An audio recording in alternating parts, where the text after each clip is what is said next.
Hello, hello, hello.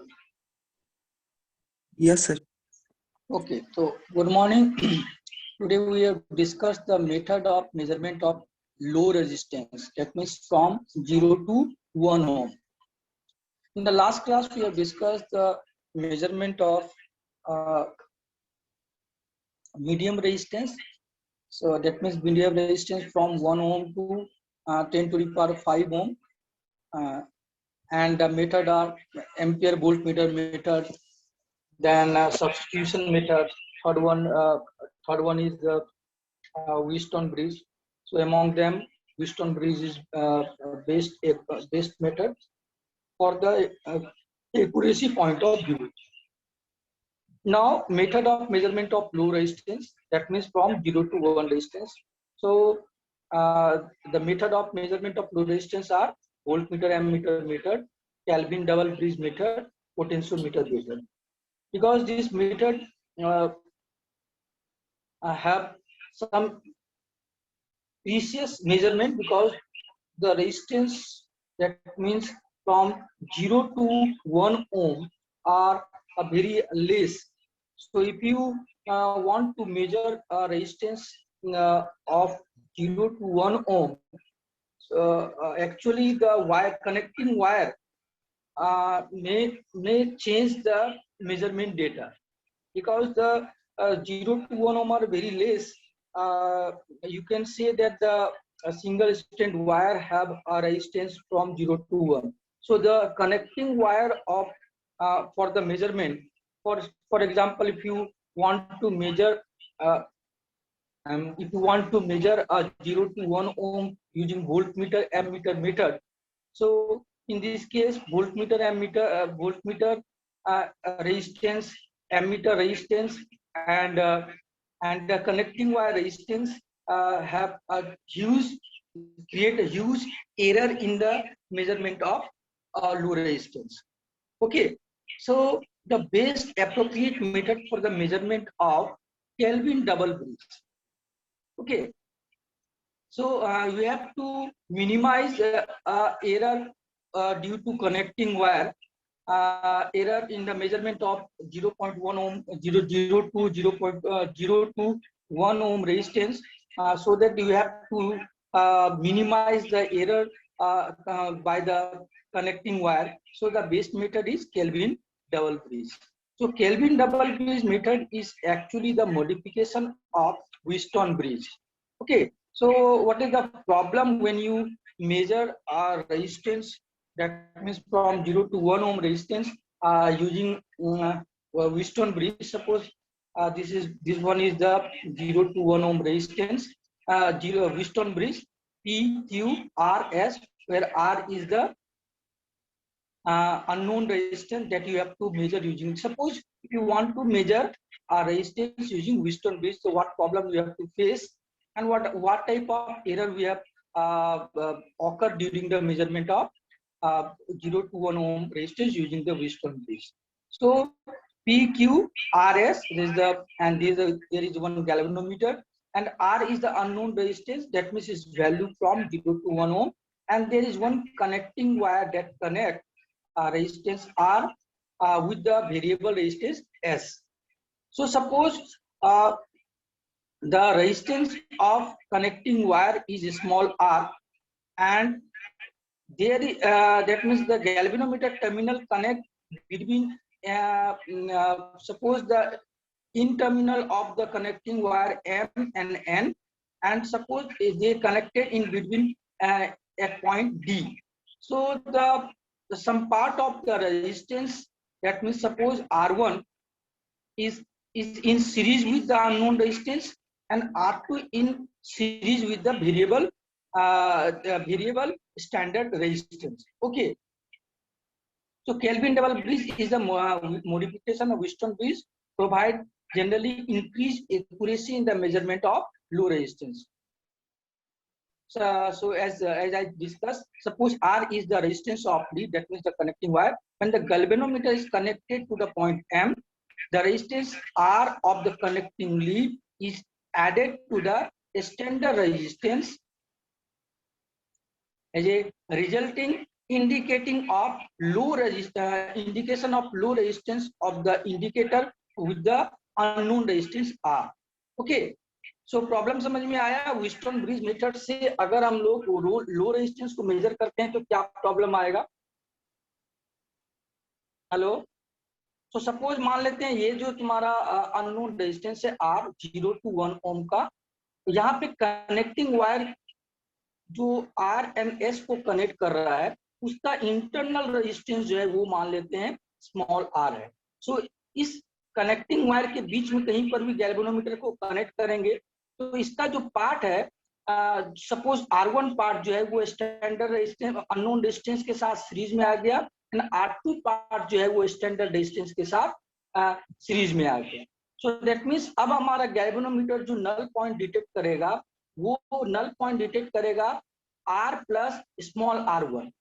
सो उस जगह पर जो स्मॉल r1 स्मॉल जो तुम्हारा मेजर डेटा आएगा ब्रिज जब बैलेंस होगा तो मेजर डेटा जो रहेगा R प्लस स्मॉल r1 जो है दैट मीन्स कनेक्टिंग वायर का जो रेजिस्टेंस है वो भी तुम्हारा उसके अंदर आ जाएगा। ओके, तो ये तुम्हारा मेन प्रॉब्लम है क्योंकि हमारा कनेक्टिंग वायर का रेजिस्टेंस भी ऑलमोस्ट 0 to 1 ओम के आसपास होता है और तुम्हारा अननोन रेजिस्टेंस जो है वो भी तुम्हारा 0 to 1 ओम के बीच में है। तो प्रॉब्लम क्या होगा कि तुम्हारा जो मेजर डेटा आएगा अननोन रेजिस्टेंस का मेजर करने का जो वैल्यू आएगा वो तुम्हारा एक्चुअल डेटा एक्चुअल वैल्यू नहीं आएगा बल्कि that means unknown resistance plus wire का इंटरनल रेजिस्टेंस भी आएगा। ओके, समझ में आया? यस और no? Hello hello hello hello. तो इसलिए हम लोग व्हिटस्टोन ब्रिज को मॉडिफाई करते हैं। सो ये जो प्रॉब्लम हुआ due to connecting wire, so when the connection is made between the M and N terminals, resistance is added to the unknown resistance, resulting the indication of too high value of unknown value capital R. So for the accurate measurement, we have to connect the galvanometer connection at any intermediate point D. If the point D of the resistance R is divided into two parts, R1 plus R2. Okay, so then in such a way that R1 by capital R1 is equal to P by Q. So mainly देखो, hello, I am audible to everyone? Yes sir. Okay, देखो अगर मान लेते हैं कि हम लोग व्हिटस्टोन bridge से unknown resistance that means low resistance का मेजरमेंट करते हैं। सो ब्रिज में what is R? R is unknown resistance and M and N जो है एक कनेक्टिंग वायर है। सो आइदर तुम गैल्वेनोमीटर M पॉइंट पे कनेक्ट करोगे या फिर N पॉइंट पे कनेक्ट करोगे। अगर M पॉइंट पे कनेक्ट करोगे तो जब ब्रिज बैलेंस होगा सो स्टैंडर्ड रेजिस्टेंस में का जो वैल्यू आएगा S इक्वल टू क्या होगा? S plus R। और अगर तुम गैल्वेनोमीटर को N पॉइंट पे कनेक्ट करोगे तो यहाँ पर जो मेजर वैल्यू आएगा वो capital R plus small r, that means the resistance of connecting wire का भी मेजर हो जाएगा। So there is a huge difference between the measure value and actual value. तो इसलिए हम लोग क्या करते हैं, इस जो कनेक्टिंग वायर है इसके बीच में हम लोग एक न्यूट्रल पॉइंट एक पॉइंट को सर्च करते हैं using galvanometer in such A way that capital R small जो वायर का रेजिस्टेंस है R को डिवाइड करते हैं दो पार्ट्स में, small r1 and small r2 in such A way that R1 by R2 is equal to P by Q. So अब जब ब्रिज बैलेंस होगा so R plus small r1 is equal to P by Q into S plus R2, but हमको पता है कि R1 by R2 is equal to P by Q. So जब हम लोग इसको सॉल्व करेंगे तो finally R is equal to S into P by Q आएगा, जिसमें वायर का रेजिस्टेंस जो है वो नेग्लेक्ट हो जाएगा या वो उससे बाहर निकल जाएगा। Okay, hello hello. तो दैट मीन्स हम लोग को जब दैट मीन्स हम लोग को जब व्हिटस्टोन ब्रिज को मेजर करना, व्हिटस्टोन ब्रिज के मेथड्स का यूज करके जब लो रेजिस्टेंस का मेजर करना रहता है, तो उस समय कनेक्टिंग वायर का रेजिस्टेंस जो है वो बहुत वाइटल रोल प्ले करता है। सो इसलिए हम लोग व्हिटस्टोन ब्रिज को मॉडिफाई किए। सो मॉडिफाई किए दैट मीन्स वहां पे कनेक्टिंग वायर को इस तरह से डिवाइड कर दिए कि R1 by R2 equal to P by Q, and finally उसमें जो हुआ in the measurement of low resistance, unknown resistance में वायर का रेजिस्टेंस का कोई इंपॉर्टेंस नहीं रह गया। But it is not possible कि कनेक्टिंग वायर को हम लोग दो पार्ट में डिवाइड कर पाए। Is it possible? तो ये पॉसिबल नहीं है कि एक वायर के बीच में गैल्वेनोमीटर को कनेक्ट करके हम लोग एक न्यूट्रल पॉइंट को निकाल पाए। सो इसलिए हम लोग क्या करते हैं, व्हिटस्टोन ब्रिज को मॉडिफाई कर देते हैं, and is called is modified by the Kelvin and is called Kelvin double bridge. Okay, hello, is called Kelvin double bridge. It is the most popular method for the measurement of low resistance, that means from 0 to 1 ohm. So Kelvin double bridge is a modification of Wheatstone bridge, and have a two set of that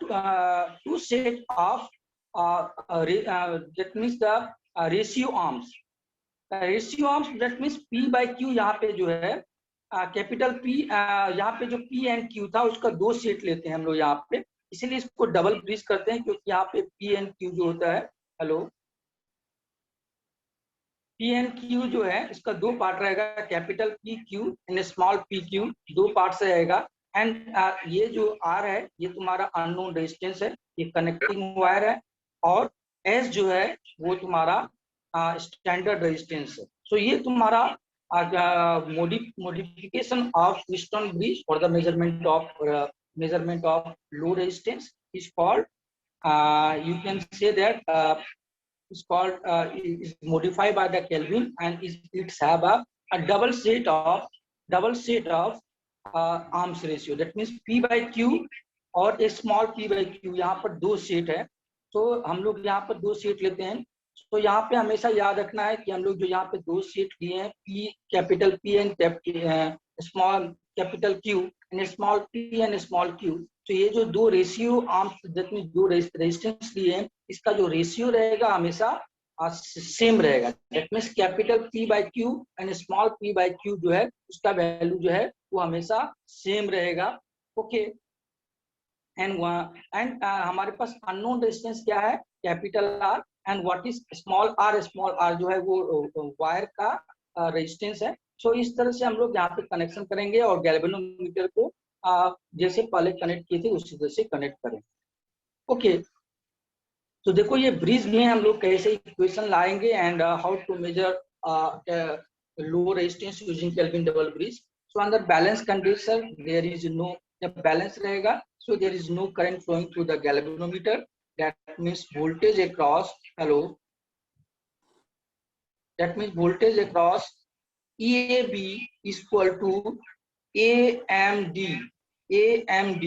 सो इस galvanometer में कोई current नहीं flow करे, वो तभी possible है जब terminal AB और AMD इसके बीच में किसी भी तरह का वोल्टेज ड्रॉप नहीं रहे, मतलब ये दोनों वोल्टेज सेम रहेगा, तो हमारा यहाँ पर कोई करंट फ्लो नहीं करेगा।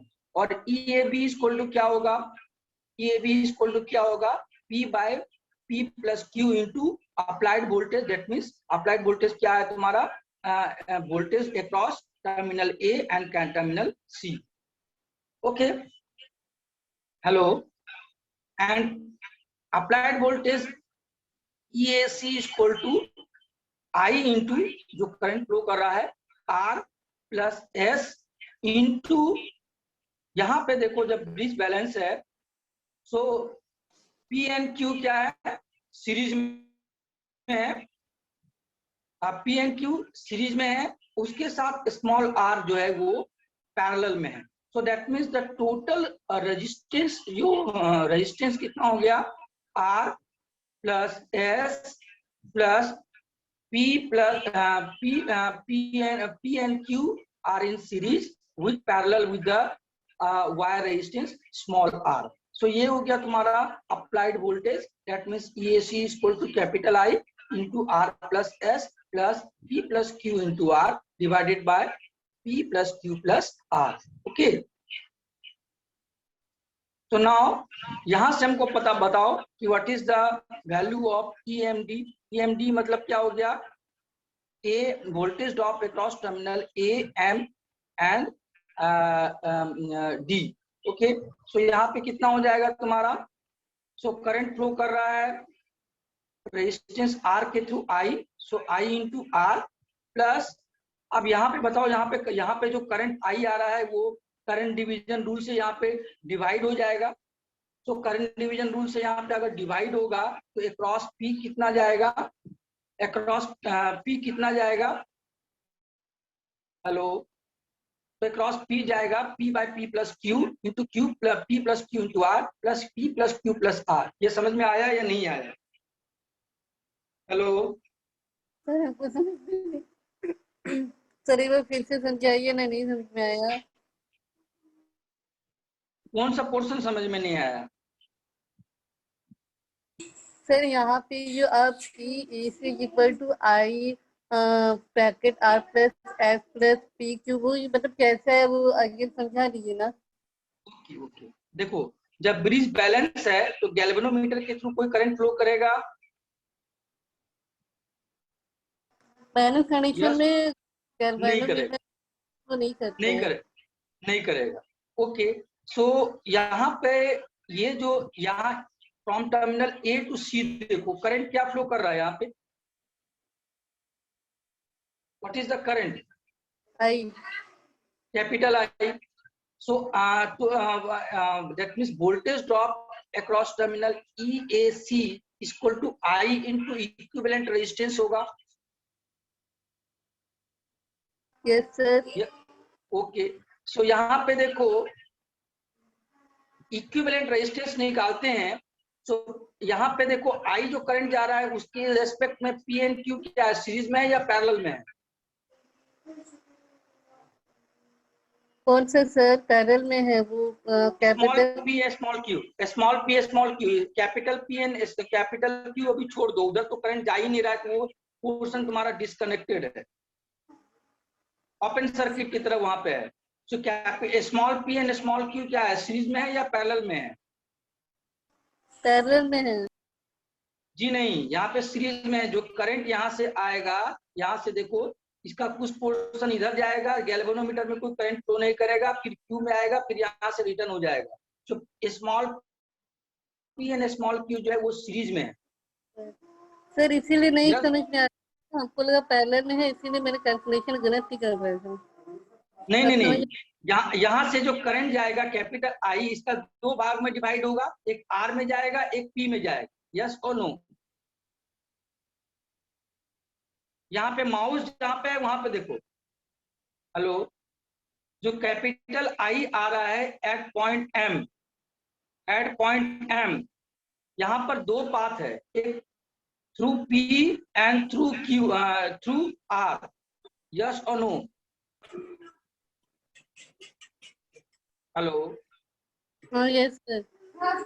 तो उसके बाद P के बाद कहाँ जाएगा, स्मॉल P के बाद कैपिटल P में जाएगा। नहीं क्यों जाएगा, गैल्वेनोमीटर तो तुम्हारा ये है ना, ओपन सर्किट की तरह है ना, तो स्मॉल Q में जाएगा, ऊपर नहीं जाएगा। और गैल्वेनोमीटर जब नल पॉइंट आ गया तो गैल्वेनोमीटर में कोई करंट फ्लो नहीं कर रहा है, तो स्मॉल, हाँ, स्मॉल P से स्मॉल Q में जाएगा, that means small P and small Q are in series, और उसके साथ ये जो स्मॉल R है वो उसके साथ पैरेलल में है। सो यहाँ पर का m to n के बीच में टोटल रेजिस्टेंस कितना हो गया, P plus Q into R divided by P plus Q plus R। Hello, समझ में आया? Yes sir, thank you sir. And plus S, S जो है वहाँ स्टैंडर्ड रेजिस्टेंस है। सो टोटल रेजिस्टेंस क्या हो गया across terminal A to C, P plus R plus S plus small p plus small q into R divided by small p plus small q plus small r. Any doubt? No sir. Okay. So now we have to find out the voltage across AMD. AMD. Because जब bridge balance होगा तो हमको ये दिखाना है कि voltage across terminal A B equal to AMD, ये दिख रहा है, तभी गैल्वेनोमीटर में कोई करंट नहीं फ्लो करेगा और ब्रिज जो है वो बैलेंस होगा।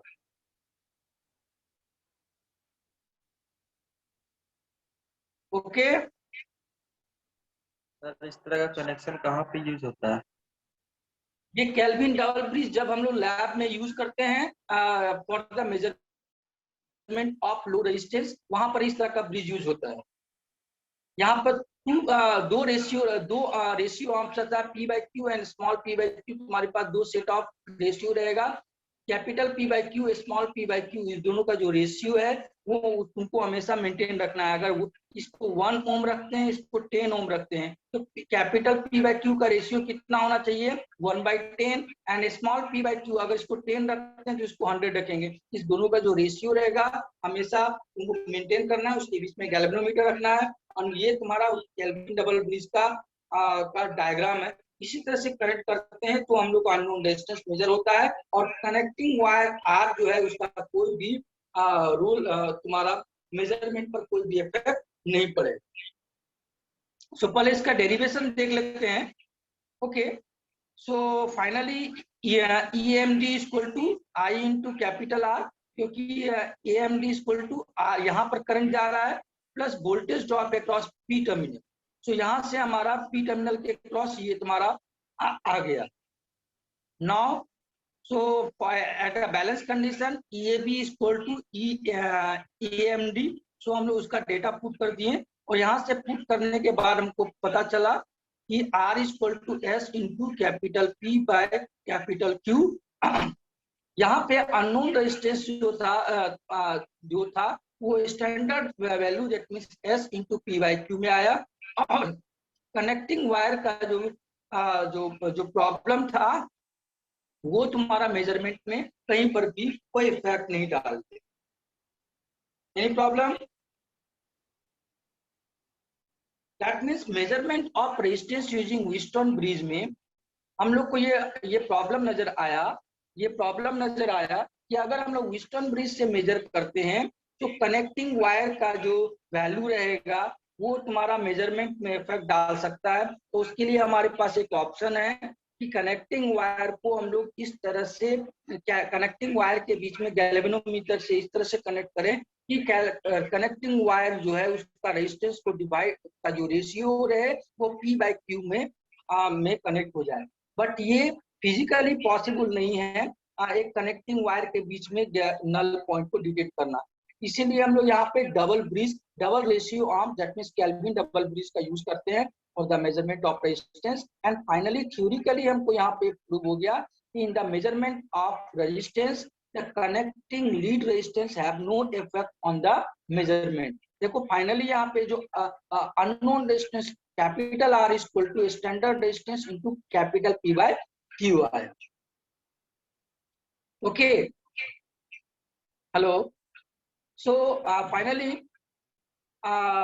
the effect of thermoelectric EMF can be eliminated by making another measurement by battery connection reverse, and true value RE is measured by the true reading. तो समझ Wheatstone bridge kelvin double bridge समझ में आया, yes और no? Kelvin double bridge समझ में आया? Hello sir, but sir हाँ बोलो। तरीके से यूज किए है ना। जी बोलो। आप हेलो सर आप जो दो हेलो। तरीके से यूज किए हैं ना, एक ऊपर और जो नीचे भी है, दोनों सेम ब्रिज है या फिर सिंगल और नहीं डबल? नहीं, हम क्या बताएं कि ये है केल्विन डबल ब्रिज जो है, उसमें एक ऑप्शन ये था। देखो व्हीटस्टोन ब्रिज जो होता है वो mainly for the measurement of resistance होता है, फॉर द मीडियम रेजिस्टेंस। अगर व्हीटस्टोन ब्रिज का यूज करके अगर हम लोग लो रेजिस्टेंस को मेजर करते हैं, तो हम बताएं कि कनेक्टिंग वायर, क्योंकि लो रेजिस्टेंस मतलब क्या हो गया, 0 to 1 हो। तो वायर जो कनेक्ट करते हैं वो जिसके थ्रू मान लो unknown resistance and standard resistance को कनेक्ट करेंगे, उस वायर का रेजिस्टेंस भी मेजरमेंट पर इफेक्ट डालता है। तो उसको मिनिमाइज करने का एक ऑप्शन क्या है कि हम लोग कनेक्टिंग वायर को इस तरह से डिवाइड कर लें कि ताकि हमारा वायर का रेजिस्टेंस जो है वो मेजरमेंट में नहीं आए। तो उसके लिए हमारे पास एक ऑप्शन है कि small r1 by small r2 equal to p by q, इस तरह से मेंटेन करें। बट ये फिजिकली पॉसिबल नहीं है, इसीलिए केल्विन जो है वो केल्विन डबल ब्रिज का मॉडिफाई किया, दैट मींस व्हीटस्टोन ब्रिज को मॉडिफाई किया, and we have to find out the Kelvin double bridge. And हमको उसमें कनेक्टिंग वायर का जो रेजिस्टेंस है, that means the actual Kelvin double bridge जो है ये है ना, एक्चुअल केल्विन डबल ब्रिज जो है ये है, जिसमें कनेक्टिंग वायर का रेजिस्टेंस इसमें इंडिकेट किया गया है थ्योरेटिकली, जो मेजरमेंट में कोई भी इफेक्ट नहीं डालता है। और बस यहाँ पे हमको 2 रेशियो आर्म्स रखना पड़ता है, capital P by Q and small p by Q। ये मॉडिफिकेशन ऑफ व्हीटस्टोन ब्रिज है, और इसी के थ्रू हम लोग लो रेजिस्टेंस को मेजर करते हैं। Okay,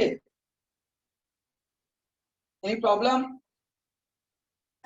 no sir. Okay, so I have discussed there is a 3 types of for the measurement of low resistance. That means ammeter, voltmeter, meter.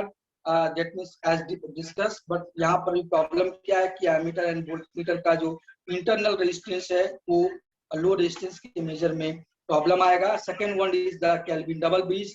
तो केल्विन डबल ब्रिज मेथड जो है वो most appropriate method है for the measurement of low resistance, that means from 0 to 1 Om.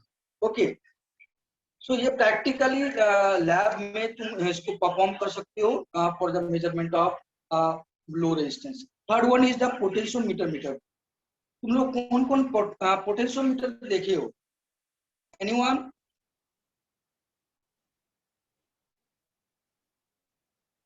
Hello, have you seen potentiometer? Hello, Yes, sir. so potentiometer is available in our lab for the calibration of voltmeter, ammeter. Actually the potentiometer is just like a guitar. There have some wire connected in a board and one voltage source connected, and we have to find out the null point for the calibration of voltmeter or ammeter and for the measurement of resistance. Okay, so potentiometer method, potentiometer क्या होता है कि एक wire जो है, connecting wire जो होता है उसके बीच में वोल्टेज अप्लाई करते हैं, और उसके बीच में हम लोग जो गैल्वेनोमीटर का टर्मिनल को रोटेट करके नल पॉइंट को आइडेंटिफाई करते हैं, उससे हम लोग को यूज करते हैं for the measurement of low resistance. So potentiometer जो है तुम लोग बाद में मेजरमेंट में इसकी डिटेल से पढ़ोगे भी। हम तुमको नेक्स्ट क्लास अभी जस्ट इसके बाद जो 10 मिनट के बाद क्लास लेंगे उसमें पोटेंशियोमीटर कैसा होता है वो हम तुम लोग को दिखा देंगे। So using potentiometer method you can measure the low resistance from 0 to 1 Om.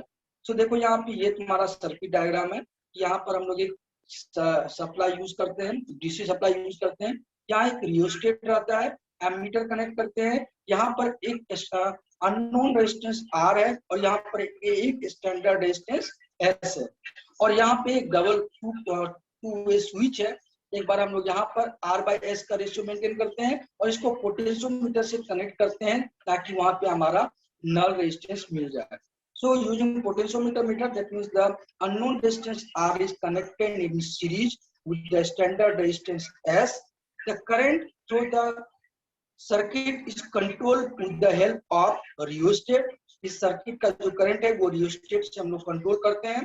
And with the help of rheostat the 2-pole double thrown switch is used. Switch when the position at position 1 1 dash the current connect unknown resistance to the potentiometer and reading is suppose reading through the potentiometer is VR. That means VR is equal to क्या होगा I into R. So हम लोग वहां से unknown resistance का जो voltage drop है जो पोटेंशियोमीटर मेजर करते हैं और करंट जो है वो हम लोग मेजर करते हैं थ्रू एमीटर। एंड जब स्विच पोजीशन जो है वो 2 डैश में रहेगा, सो हम लोग यहाँ पर पोटेंशियोमीटर से स्टैंडर्ड रेजिस्टेंस के क्रॉस वोल्टेज ड्रॉप निकालेंगे।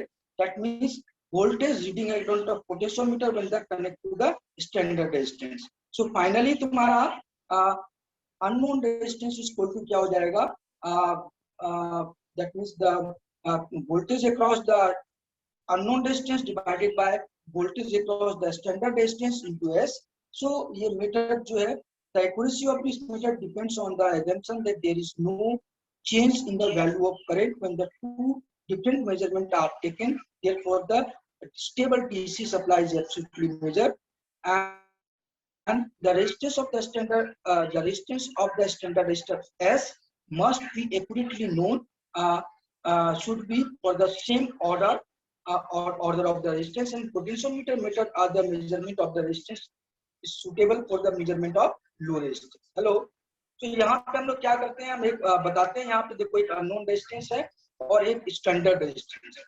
सो एक बार हम लोग क्या करते हैं, यहाँ पर एक कांस्टेंट डीसी सप्लाई के थ्रू मेजर करते हैं और एक बार हम लोग पोटेंशियोमीटर का यूज करके वोल्टेज ड्रॉप एक अननोन रेजिस्टेंस निकालते हैं, दूसरे बार हम लोग स्टैंडर्ड रेजिस्टेंस के क्रॉस निकालते हैं। सो अगर स्टैंडर्ड रेजिस्टेंस का